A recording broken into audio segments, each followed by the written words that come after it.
olórí burúkú ni ẹ o àmọ́ pé ìyá Akeem Befuro bàbá olórí burúkú awáyé má ṣe lè yẹn ibi tó ti máa mọ̀ pé o ti ṣẹni tí ò dáríjì ẹ̀ n tó bá mú ọmọ Akeem tó wá dárí sọlísì ó yẹ kó mọ̀ pé ìwọ àmọ̀ tó ní ká mẹ́jọ ó yẹ kó mọ̀ pé o ti ṣẹni tí ò ní dáríjì ẹ̀ sọ pé there's something ni máa sọ fún lórí cyberspace níbí ó ti pẹ́ tẹ̀sí máa ń ṣe tèmi lè máa fi ṣàṣe mọ́ ó ti pẹ́ tẹ̀sí máa ń ṣe Akeem Befuro tèmi ló máa fi ṣàṣe mọ́ mo sọ fún ẹ ó ṣẹ̀ṣẹ̀ bẹ̀rẹ̀. ẹ̀yin èèyàn wa Lizzy Anjorin tún ti bẹ̀rẹ̀ pẹ̀lú arákùnrin tí a mọ̀ sí Akeem ọkọ àwọn single mother ó tún ti bẹ̀rẹ̀ pẹ̀lú rẹ̀ ó ti sọ oríṣiríṣi ọ̀rọ̀ ìyá rẹ̀ ló tún gbé wálé ní ẹ̀yìn tèmi ìjẹ́ wàhálà ńlá kan ló ń ṣẹlẹ̀ báyìí ẹ jẹ́ ká gbọ́ látẹnu Lizzy Anjorin. o ò tí ì rí nǹkan kan a mọ̀ pé oníka mẹ́jọ a mọ̀ pé àwọn orí burúkú tó o ṣe àwọn tó gbègbè fún ẹ tí ò dáríjì ẹ ló mú ọmọ ẹ Akeem tó jẹ́ pé ó bìlì pé kò sẹ́ni tí ò lè sọ̀rọ̀ àwọn ẹgbẹ́ Akeem wọ́n níyàwó ni àwọn ẹgbẹ́ Akeem wọ́n ṣoríire nílé ayé sọ fún mi position tí Akeem lè dì mú politically nínú ayé lẹ́nu sọ fún mi ṣáàkìm lè rìn ó lè yan fanda níbi ayé lẹ́nu kó má bojú rìn àmọ́ pé oníka méje àbò oníka mẹ́jọ àmọ́ pé olórí burúkú àmọ́ pé ẹni òfò ẹni ìbànújẹ́ wà wọn tí ọmọ ẹ ń pè láǹtì wà wọn tí ọmọ ẹ ń bú àwọn tí ọmọ ẹ ń pè láǹtì olórí burúkú àmọ́ pé onígbèsè oníka mẹ́jọ àwọn tí ọmọ ẹ ń pè láǹtì àwọn tí ológo àwọn tí òrógo lò àwọn tí Ọlọ́run ò yọ́nú sí àwọn tí Ọlọ́run ti dégò fún ọmọ ẹ wá jáde sórí social media àmọ́ pé oníka mẹ́jọ olórí burúkú obìnrin ìbànújẹ́ ọmọ ẹ wá sọ̀rọ̀ kàṣà sí Lizzy Anjorin ó ṣàìmọ̀ pé o ti gbé Akeem sí àmọ́ pé o ti ṣòfò ọmọ o ti ṣòfò ẹ̀mí o ti ṣòfò ayérayé ó wá ní àwọn olórí burúkú bíi titi ẹ àmọ́ pé oníka mẹ́jọ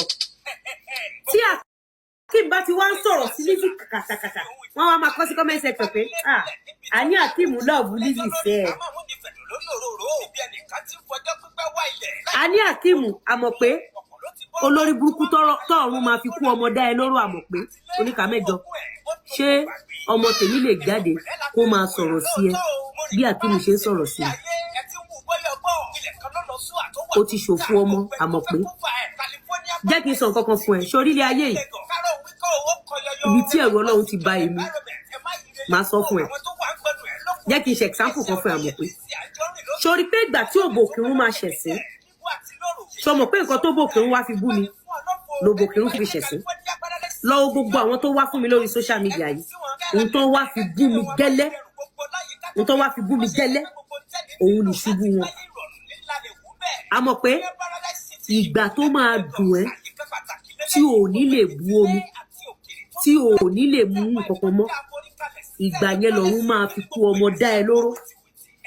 ọmọ tí ò tó ẹ á wá sọ̀rọ̀ sí ẹ pé ṣé òun lòún pa Akeem wọn lójú wàá wá mọ impact Akeem aburú tí Akeem olórí burúkú Befuro aburú tó ń ṣe wàá ṣẹ̀ṣẹ̀ wá mọ impact ẹ àmọ́ pé oníka mẹ́jọ olórí burúkú onígbèsè tó o bá mọ bí èpè ṣe máa ń ṣiṣẹ́ kí Akeem kúkú tójú ẹ kú ó sàn ju aburú tí Akeem wà yẹn lórí lọ.